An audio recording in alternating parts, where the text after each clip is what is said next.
So this is getsure.org's website. They've got a blog article up about Colonial Penn life insurance rate chart by age. So they're showing the $9.95 plan. And what I'm going to show you just really is the actual rate chart here on the screen. And what a $9.95 unit is, that's sometimes what it's referred to, is it's a function of the age of the prospect and how much age they have and how much therefore coverage they'll get. So for example, $9.95 per unit, the unit changes by the age of the person. A younger person gets more coverage per dollar spent on a life insurance plan than somebody who's older. Because they're younger, they are eligible for more coverage, and they're likely not going to die as soon. So usually you can get more coverage on a younger person. So if you look in a chart here, for example, one unit that's $9.95 for a male that's 50 years old is, according to getsure.org, $1,669. For a female, it's $2,000. And again, as we progressively go down, it starts to get less at 60, 70, and then 80. One $9.95 unit for a male at 80 is $426. And likewise for a female at age 80 is $608. So you might be wondering, like, well, who needs 400 and some odd change dollars in coverage?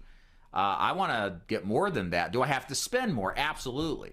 So what happens when you call Colonial Penn, they're going to ask you, well, how many units do you want to buy? An example, if it's a male 80 years old and it's $426 per unit and you want to get $10,000 in coverage, well, that's going to be easily more than 20 units, probably closer to 25. So you'll take that $9.95 and multiply it by 25. That's a lot of money. You're looking about $200 to $250 for $10,000 in coverage. So what really the unit thing is at the end of the day is just a gimmick. And I say gimmick lightly. It's just a way to make something sound better than it is. Because nobody's going to go out there and buy $400 in coverage or even just $2,000 in many cases. People need more coverage mostly to cover funeral expenses, other final expenses that may be unexpected, to account for inflation, because funeral and cremation expenses are definitely going up just like everything else is these days. So people invariably buy more units than just one. And again, this is how Colonial Penn gets you on the phone.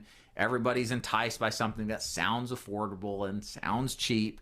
But when you start doing the math, like what we showed on that chart, it gets a lot more expensive, and you end up spending way more than just $9.95.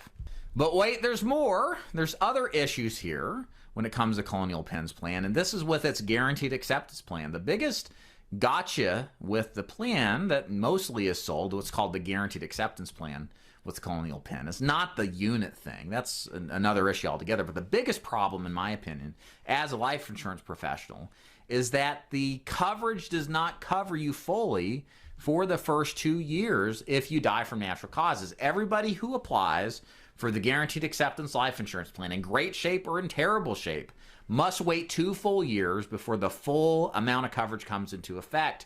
This is what's called a guaranteed acceptance plan. Health doesn't matter. But in exchange, who knows how bad off you are, so everybody has to wait 2 years. So what happens if you are in great shape, but you die suddenly from pancreatic cancer, like my grandma did? She had it and was dead in a week. Or you get a heart attack suddenly and die. If you were healthy and you took it out and it was within those 2 years, you're not going to be fully protected.